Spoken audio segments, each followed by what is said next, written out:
In this episode, we're going to look at the concept of opinions and how you can use the practice perspective techniques to navigate the complex world of opinions.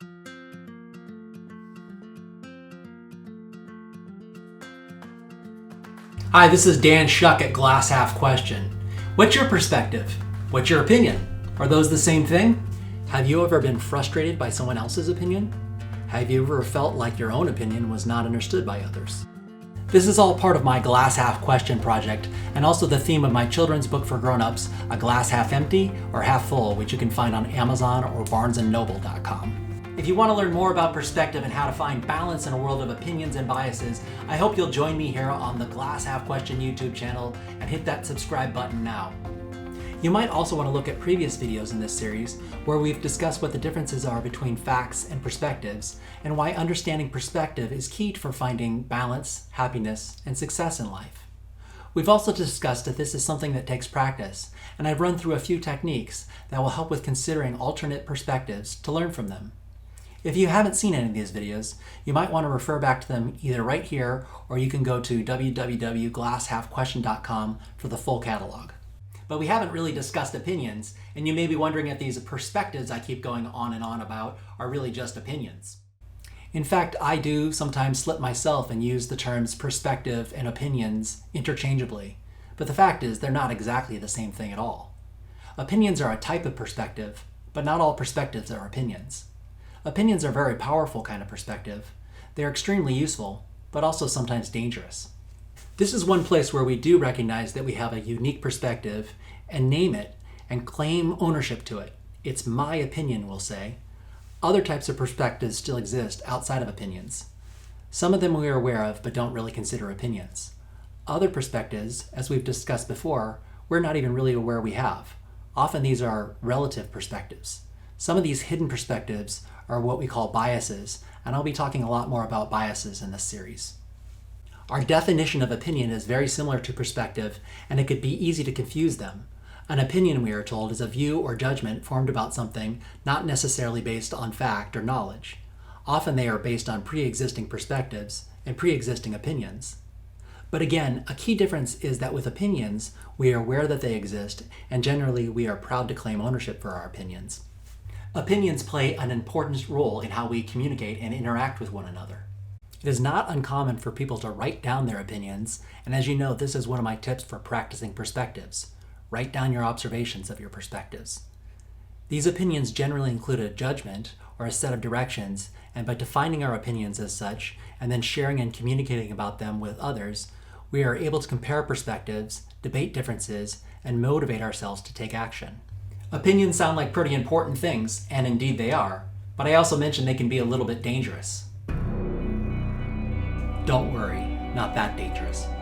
But I do want to make sure you are aware of some of the pitfalls of opinions and how you can use your practicing perspective skills to steer clear of some of these opinion traps.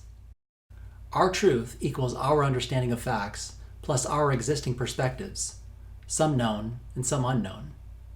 Our opinions equal our chosen perspective plus our understanding of facts plus our existing perspectives, again, some known and some unknown. The risk for each of us is that we may not know all the facts or understand them correctly, and we may not really be aware of our perspectives and how they influence our interpretation of facts. Fortunately, most of us are pretty good at adjusting our understanding of facts and correcting our perspectives. We do this all the time.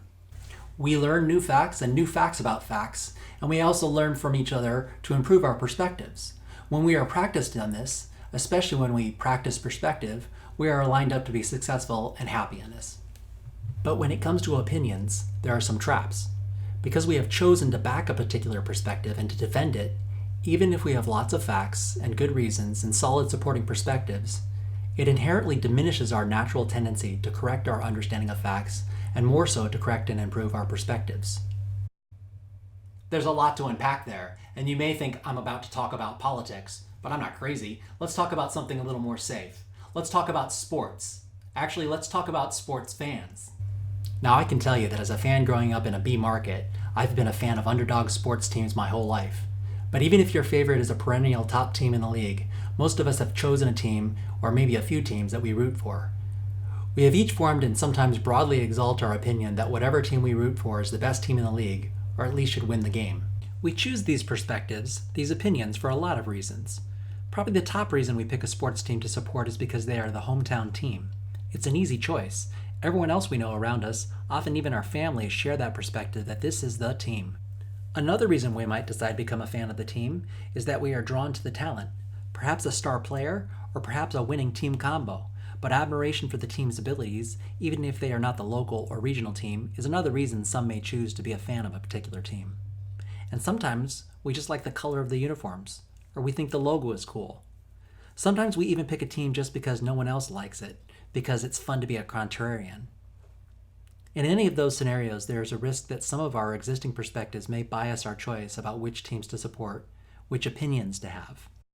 So what? Does it matter that we are biased towards wanting the local team to win, or that the team with the cool logo should be in the championship? Maybe not. But in the case of this kind of perspective, these chosen opinions, we have a diminished tendency to correct our understanding of underlying perspectives.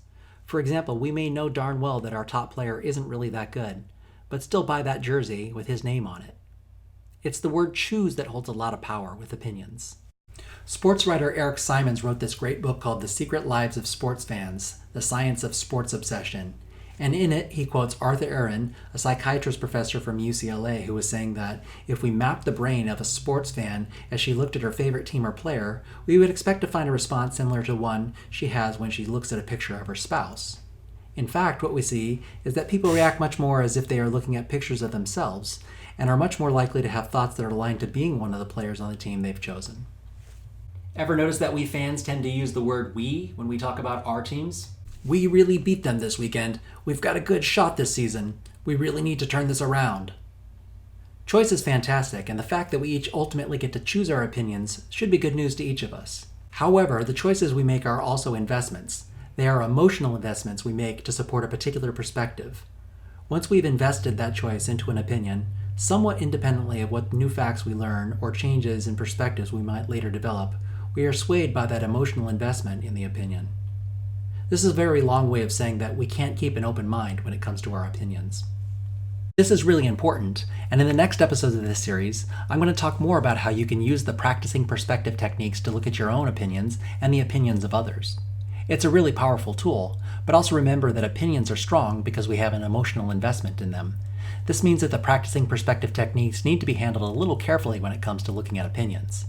I recommend you practice with your own opinions before you start looking at the opinions of other people.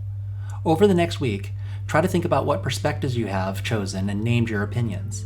How do you feel about those opinions? How do you feel as you start to look at the underlying facts and supporting perspectives that make up that opinion? As I said, I want to continue looking at the concept of opinions in the next episodes, and I want to keep talking about sports fans and whether we think they're biased in how they see the game. That's going to be a fun one. Thank you for watching this video. I hope you found it helpful and kind of fun, and be sure to click on the subscribe button now to make sure you get the next videos in this series. My website is www.glasshalfquestion.com, and if you go there, you'll find the full catalog of these videos and the rest of my content. Leave me a comment here if you have any questions or related thoughts, and please share this video with anyone you know that you think would appreciate this, or perhaps someone you know that could use a little extra help with perspective. And finally, leave me comments here with any questions or ideas or opinions about any of this. And remember, keep practicing perspective.